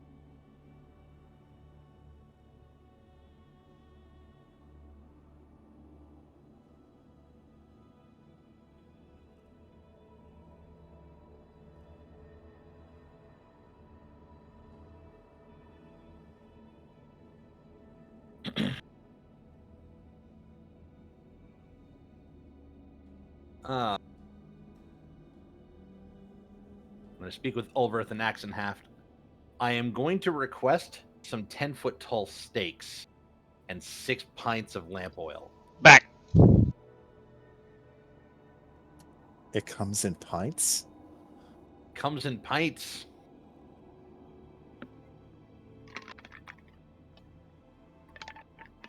I thought pints were only just something like you drink. I didn't realize you get lamp oil in that quantity too. A Pint is just a volume. It's like a liter. A liter only of just, like, cola. I've just only ever heard it referred to as like, let's have a pint of beer or a pint of this to drink, Sorry, what's a liter? Or a fuck ton, which is also a unit of measurement. Nobody's making the Super Troopers reference. I was. Isn't a shitload also a unit of measurement as well? What fuck It's ton? French. Give me some fucking cola. All right, let's do this. Is Stephanie all back? Yeah, Yep. I'm right here. All right. Yeah, so Max, you are pulled aside by the captain and Axenhaft and Sorana, and you make your request. They say they will find it, and your friends sort of behind you give each other kind of a knowing look as Badme kind of whispers, "Promotion time, I bet," and they are in fact correct, as Captain Ulverth just says, "For your well-earned exploits and bravery, you have brought great pride to the Lions of Brindle." And Axenhaft here and Captain Anita have both spoken well of you and Everybody here has been reading of your exploits, and with that, we would gladly promote you to Shieldlar of the Brindle Lions, which is the equivalent of a lieutenant. Shieldlar. Yes. Okay. I will. I will just take and snap to attention and say thank you, Captain. Captain. Yes. Where on your fancy-ass cloak do you want these new insignia, my friend? Oof. Really anywhere. Yeah. Anywhere you feel would look good, Captain. And yeah, she, sort of chuckles, and along your pauldrons are, they are removed and new ones are added, showing you as a Shieldlar of the Lions of Brindle. Max is trying desperately not to just squeal like a schoolgirl, like. Try not to throw your weight around, eh? I have weight. Oh yes, I have rank. I'll do my best, ma'am. I look forward to it. If we all are able to stand here together at the end of this, I think we'll have another captain in our ranks. I'll do my best to. I'll do my best to live up to it, ma'am. Indeed. Now, as a Shieldlar or a Civilar, you are expected to uphold the honor of the Lions, and while this is going to be an extraordinary circumstance, we all know that it is a weight you can certainly carry. And whether you make Senior Civilar or Omar remains to be seen, but I think it should be a terrible crucible to have to go through, but I am glad you are standing shoulder to shoulder with us. As am I. Now let's go get some fucking rest. It's been a long, long day. In the morning, we have some magical items. I think we have some arrows and crossbow bolts for you, and perhaps a couple of scrolls and some healing potions that we can scrape together, but that can wait until then. Yes, ma'am. Good night, all. Promotion. And with that, the night is yours. If you are staying here with Lord Jarmath, you are taken to very comfortably appointed rooms. You are brought... Oh no, I stop him. He's coming with us. No, this is more for Haboob and Chirp and anybody else who's staying there. You get wash basins, you get some apples and pears that they tell you were some of the last that have been picked from the local orchards. So please enjoy. And, they let you know that, breakfast will be 6.5 bells downstairs. And there will be hot water for bathing provided for you. And if there's anything else you need, please just let us know.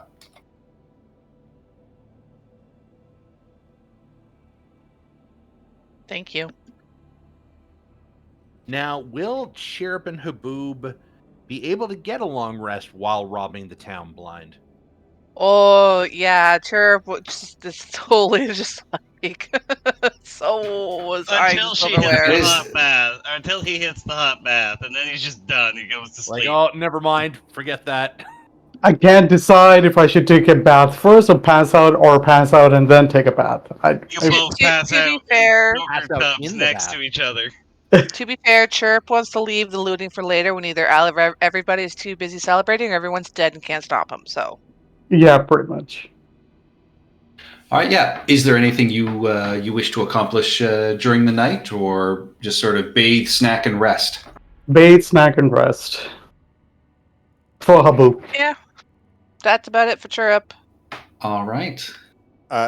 Badmay would like to spend a couple hours retailoring her gear for war, basically making bandoliers of all of her spell components, and basically everything she uses in combat is now on bandoliers. So she Quick looks- release. Yeah, basically she looks like a steampunk version of herself.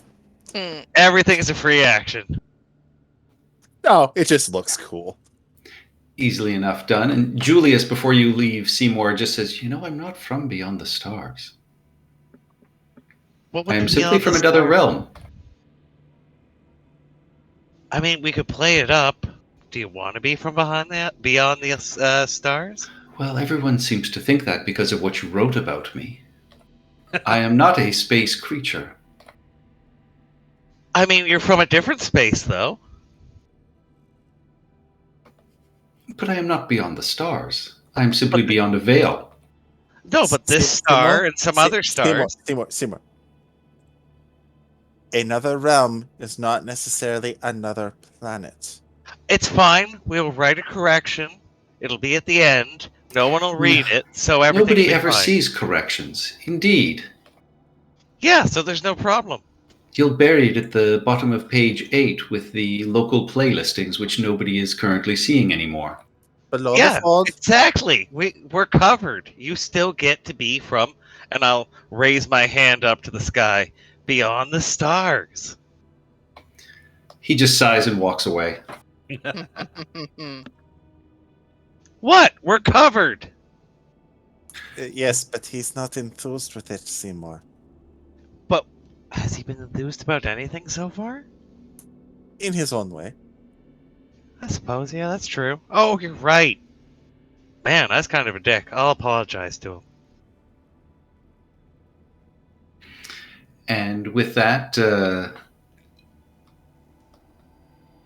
Lady Del Monte will escort Molly, Seymour, and Maximilian outside as you are led back I through. wanted to just talk to her before we went to her, my father. Oh, yeah, you pull her aside in one of the large halls. Am I coming, or are you doing this alone? I will, kind of just pat you on the shoulder to stay where you are. So Molly and Maximilian, you are left alone in sort of the middle of this hallway as the two of them sidle off to one side. Anything you want to tell Max, Molly? Max, I totally wonder what Lady Del Monte and Seymour are talking about. Well, listen, it's I don't pick up much on the social cues, but Yeah, I know. Thank you. Lady Del Monte's been banging his dad for quite a number of years. That's just kind of everyone in the Vale knows this. And sometimes if people engage in carnal delights and they are not careful, you know what happens, right? They teach you that in Paladin school. Yes, there is much sin, and one must ask for forgiveness for their indiscretions and their lusts. No, I'm talking about what happens 9 months later. Give or take, different. Different. Humans and elves are a little different. You know what I mean? Well, yes, but what does that have to do with anything? I mean, look at Lady Del Monte, then look at Seymour, and then look over there at that mirror. Did Lady Del Monte buy the mirror as a gift for Seymour? No. I'm saying look very closely at the two of them standing together, then look at your face. Do you see anything? Now look at them. Now look at me. Now look at them. Now back to me. Look at your nose. Oh, I so wish Look I at have a Seymour's perfect nose. response for this. Oh, yeah, I could definitely. Somebody needs to cast minor illusion here. Look at Lady Del Monte's, what do you call those little things? on the back of your head? Tendrils or those things? Those are horns. Are they horns? What the hell are they? Are you talking Some about the Dragonborn hair-like do tendrils? have like tendrils, yeah. Hair-like Yeah. tendrils. They look like dreadlocks. Some people call them scaly dreadlocks. Look at the scaly. I never saw the point of that. You mammals have weird hair. I don't get it. Scales are much more presentable. Oh, You know damn, what, I've got a Look scale at out your of place. scaly dreadlocks. Sorry. Anyways, Look at her scaly dreadlocks. I wish Chirp was here for this. yes. So It would have been so better if he said something along the lines, "You think all Dragonborn look alike?" No, they well, don't. she hasn't said, "Haven't you seen a resemblance yet?" Do you Because see? that absolutely. Do you see anything, Max? Come on. She's gonna have a stroke. Poor Molly. All right. Well, I see someone of regal bearing, and I see Seymour. And I guess you're saying that my station is somewhere between these two? No. I am saying. Uh-huh. Did you know that Dragonborn and humans can have children together? Are you saying, Molly, are you saying Yes. what I think you're saying? I don't know. What are you thinking I'm saying?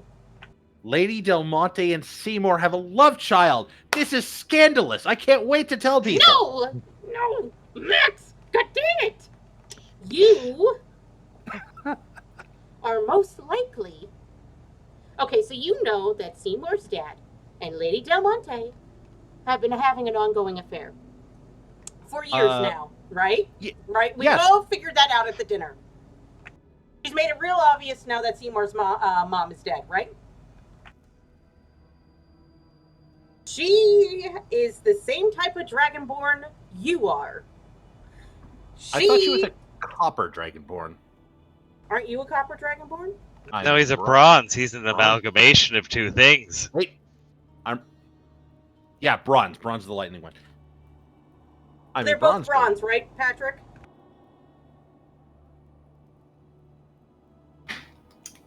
Yeah, she's a bronze dragonborn. So, Right. Oh. Okay. Okay. They so- have been together for years. Uh-huh. Chances are, baby potentially happening.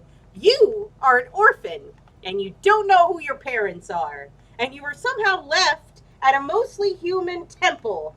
Isn't that weird? Nearby, where Seymour's dad and Lady Del Monte were having an affair. Uh-huh. So you're saying what exactly? Oh god. Max, you're probably Lady Del Monte and Seymour's dad's love child. You are probably Seymour's brother, half brother. I mean, Max put will all just three of you to side by side, and now it's obvious. Max will just stop for a second and look at Molly and go, you know, you could have just come out and said that like 10 minutes ago, right? I was trying to be subtle because, you know, in this society, in this capitalist society, you know, where bloodlines matter a lot, and, you know, who someone's father is can be, you know, legally important because money, blah, blah, blah, blah, blah. I try to be subtle about these things, okay? Right. Well, don't worry, and I will put a hand on Molly's shoulder because that's clearly ridiculous. Who would even believe that? Anyways, let's go. Max! And off we go. Let's look in the mirror. Look. And I'll point to nose. Scaly If dreadlock he looks things, again, scaly dreadlock things. if he looks again, I'm casting minor illusion. I will look in the mirror. Can't you not see Minor it illusion. now? Blending the features together. I'm peeking around the corner. I'm hearing this. I want to see this. Yeah, see, I'm as we used to invested do in this with as kids Molly all the is. time. You know, where you have your face and your lover's face, and you wonder what your kid will look like, you know? Yes, See? yes, See? yep. That's you, doofus. All fits. I'll look carefully. I'll just kind of look at the illusion in the mirror. I'll be like, Chirrup. I see you back there, Chirrup. And I'll just kind of go. I see what you're trying to say. So my Trying? nose might look a little bit like Seymour's nose. So my scales might look a little bit like Lady Del Monte's scales. Could it just be a coincidence, Molly? I know. No, it you're- isn't. I mean, things do tend to line up sometimes. Did I hear the Ghost Lord say your brother to Max? No, that was directly to Max alone. Same way Julius sort of had something whispered to him. Oh, okay. I'm like, come on. Because they were the two that were clearly the most uncomfortable and upset with dealing with the Ghost Lord. Yeah. I am going to I'm going to be standoffish. In the back of my head, I'm starting to put two and two together. I'm not sure how much more blockheaded and obstinate I want to play Max here, but at some point, even the most clueless will eventually catch a clue. Also, how many Bronze Dragonborn are in the tri-state area? I mean, a few. Yeah, only a handful. And that one happens to look almost exactly like you. But with strangely human-y features. But you have some strangely human-y features. I mean, look, a handful could mean anything up to 5, and I looked down at my hand. Where did that sixth finger come from? Sheriff! Anyways, yeah, listen, I'll think about it. I'll ask Seymour. Seymour is, he's not going to believe this. Oh, he will believe it when he hears it from my mouth. I've heard it from your mouth, and I don't believe it, Molly, but... You don't believe anything that comes out of my mouth. Why did I even try? I'm glad that we finally understand each other, and I walk off. Somehow very full of doubts about this, and I am, in fact, going to have to start asking some pointed questions at this point. All right. As this is going on, what do you want to say to Lady Verasacal Del Monte, Seymour? Lady Del Monte, I apologize for before. I lost my place. I'm tired and exhausted and very, very dirty from everything. And I just want to take you aside. You mentioned that Father's here with you, and I very much appreciate that. I know there was something between the families. Father never wanted to talk about it, and Mom always cried, but I know there was something between our families. Maybe it goes back decades or generations, I don't know. But I really appreciate that you could come in your enemy's time of need to help my father. And how is he? He is doing well. He has been grieving your mother, but I have been assisting with that. She was indeed a strong and fine woman, and she did know about us, you know. And despite the rumors, we were not together for years and years. Rumors? Together? No, all I know is some quiet dinners and some tears. I thought it was a business dispute, I assume? Something about apples? There was business that came between us, yes. Then that was everything, right?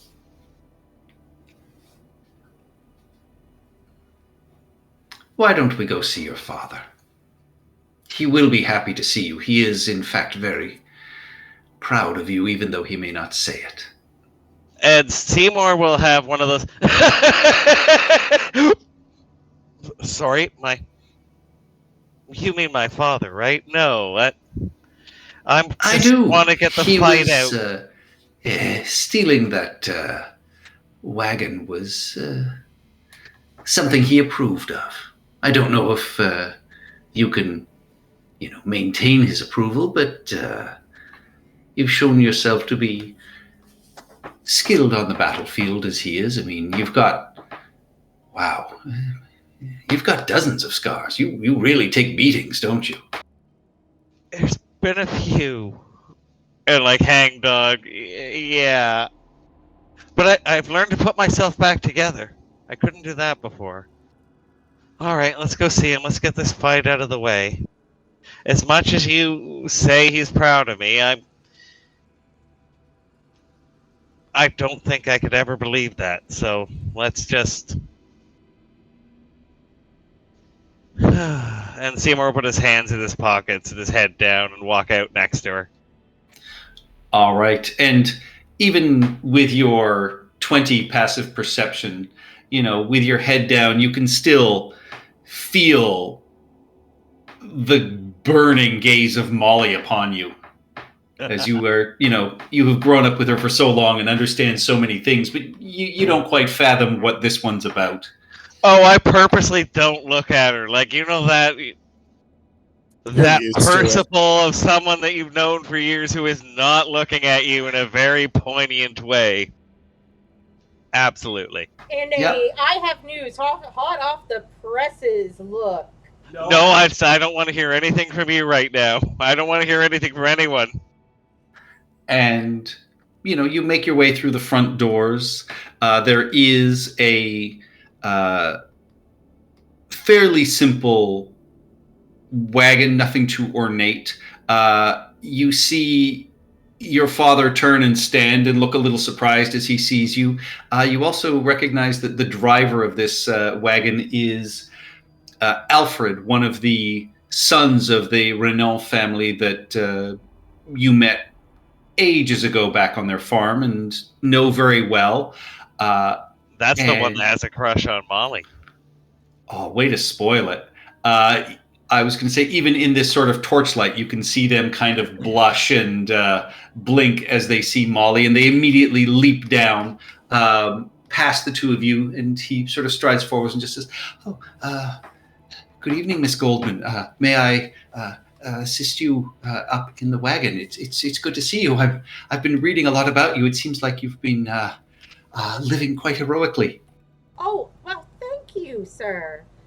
Sure. I am very tired after dealing with the bourgeoisie all day. Absolutely. Do you want to sit up front with me? You can. I can tell you about how I've started a little farmers' union after your last visit. A farmers' union? Ooh, are you doing any protesting? Well, we haven't needed to do any protesting. And you all sort of climb into the wagon, and he, gets the horses going. And yeah, I was able to get some of the other farm workers and pickers, and we have about a dozen of us now. And we are writing up a small sort of contract proposal to get similar wages for people across the different farms in the region. Hopefully they'll, still be standing after the armies have trampled through. And we did have to help destroy some of the crops to prevent them from getting too many things. Yes, that is inevitable. But after this battle, that'll be a perfect time to strike. Absolutely. If we make it through these battles, do you think we could meet so you'd be able to really guide us properly? I would love to learn from you, work with you. Oh, do you want me to give a tour for your for your union, and maybe teach you some some protest sabotage techniques? Yes, I would like that quite a lot. Excellent. Soon the proletariat will rule the Vale.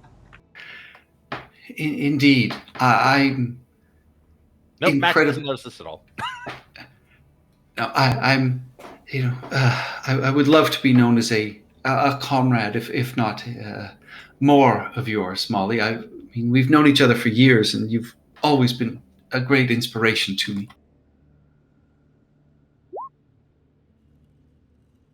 Great inspiration? Oh, thank you. Thank you so much. But of course you are my comrade, just as the rest of your union is my comrade. Anyone who has love for the Vale and hates the bourgeoisie is my comrade. Friend zoned. Oh, yes. Oh. Yes, no, of course. I'm oblivious to this. Also, Molly is very openly, like, pan, complete hippie, reading The Ethical Slut, all that sort of stuff. Like, really old school, early communist revolutionary. So the whole, like, going out on a date doesn't... God, fit it into doesn't register with her. Worldview. Yeah. The going steady doesn't fit into her worldview. No, and that's why, Seymour, you would certainly pick this up that, he's casually attempted to sort of ask her out over the years, and now he's clearly using this as a tactic to try and get closer to her, though he does seem genuine in his Well, it's because desires. it's because Molly's so forward. She's so forward, all the young men come out to tell her everything. She's an asset for a newspaper because of her assets. Which includes my mind. This has never been said. And meanwhile, in the back, you are sitting with Dendrick and Lady Del Monte, Seymour and Maximilian. There's some quiet sort of tension, but Dendrick looks at both of you and just says, well, the last time the three of us were in the back of a wagon, I got quite an ear chewing, so I hope this goes a little more smoothly.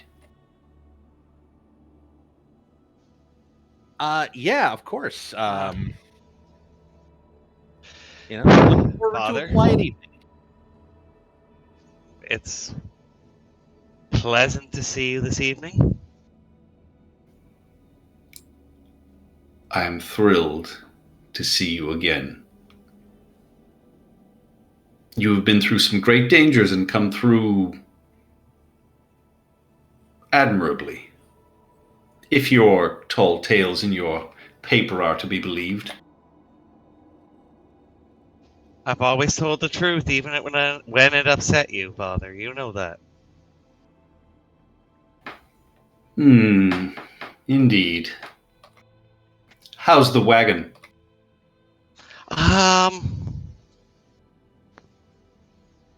I hear there are pieces of it left, but it got refugees here to Brindle, so I call it successful. And he'll look at you and just say, most people didn't even believe that this army even existed until the refugees from Drellin's Ferry and other places showed up at our gates. Even then, it took a little bit of convincing. So... that feels like my entire life is convincing, Father. Well, But I'm glad it worked this time. you've had a positive effect. You and your friends have done very well. The way I envision this is Dendrick and Seymour are on either side of the wagon, and squeezed between them is Max, just kind of like looking we're back and ignoring forth you. with them, just like really awkwardly, stuck right in the middle of this conversation. Yeah, and everything here is clearly polite, but yeah, there is definitely tension in the air. And, Dendrick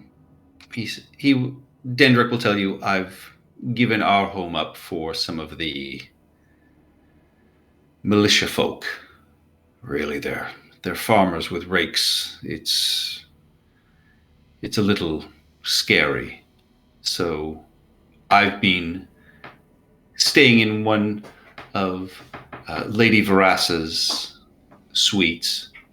She has kindly loaned that out to me, and you can see he's actually armed at this point. And, he says, I've been working with as many of the militia as I can, just teaching them some basic skills and maneuvers. Oh, I do appreciate that, Father. That always was what you were best at. And I will kind of pointedly look at his armed weapon, and clearly Seymour is still not armed after this entire thing. And I hope it helps. But it's been a long day. It's been a long month. It's been a long... Max, when did we start this? I start going through my notebook in a kind of manic way, kind of looking for the start date. 46 days ago. About a month and a Feels half. longer. I need to rest before we fight because I don't think I could take another shock today. Indeed, as silly as Jarmuth can be, the idea of rest as a weapon is a good one. And, the rest of the trip is taken in a moderately uncomfortable silence, but you are able to make it to her villa, and you are all given sort of comfortable rooms, and you are all able to complete a long rest tonight.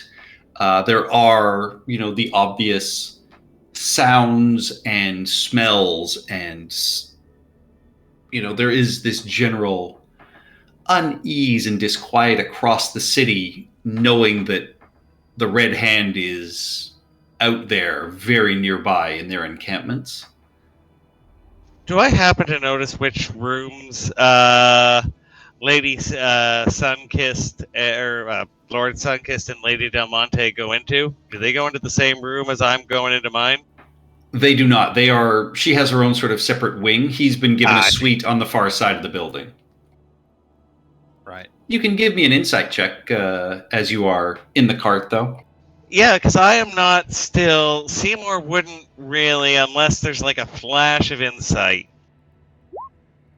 Yeah, might be.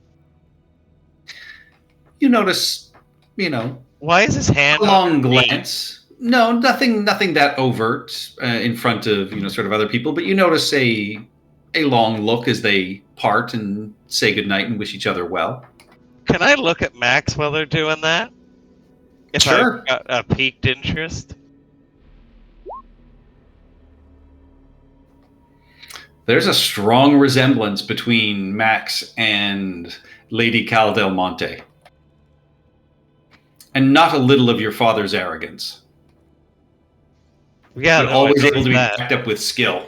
I mean, it's not arrogance if you can back it up. That's exactly what his dad would say. Because you've always been able to back it up. I am too tired for this. Maybe it'll make sense in the morning. There better be a bar in this room. There's no bar, but there is a servant that can quickly bring you something to drink. Oh, and it's been a long time. So Seymour will, go behind the screen, undress into a dressing gown, take his well-worn boots that haven't had a polish in how many days? 47?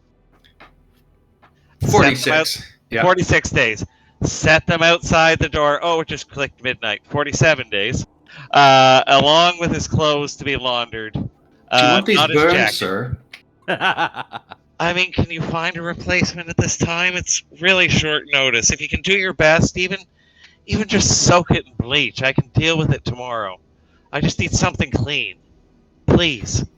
We will do what we can, and they hand you a tray with a small crystal decanter and some glasses. Say, all we were able to get is some sweet wine, but I hope this port is able to meet your needs for the night. That'll be good enough, and I will slam the door, get into the hot tub, pull out, set the tray on the side, pull out the crystal servant, and I'm getting my back scrubbed, and I'm going to be clean. All and I'm right. going to pass out in the bed, finally clean after... We haven't had the wagon in, what, a week? 2 weeks? Longer than that. 3 or Probably. 4. Yeah, just it. Yeah, because that was my last Uh, source of hot water. I was assuming as Yeah. long as I had the wagon, I was clean. So, You could have gotten hot water in the Elven village, or but warmish either way, water anyway. It's been a good amount of time. So, Oh yeah, it's been close to a month. and yeah, pick everything out, go to sleep, and just fall into clean sheets before I have to go die. All right, and Max, you take the usual amount of time to doff your armor. Yes. There is a servant who's able to assist you, and they will take it and. Do you want it polished? Yes, very much so. I've done what I can in the field, but a proper maintenance for the morning. I'm not sure how much time you're going to have, but that would be preferable. Thank you very much. Indeed. Things are going at all hours now. We will have it ready for you. Yes. Be sure you take your rest wherever you can. It is going to be an interesting few days. Indeed. We are all very well trained here. Do not mistake us for common servants. We are all able to defend ourselves. Oh, Lady Del Monte keeps a firm hand. you're not ninja manservants, are you?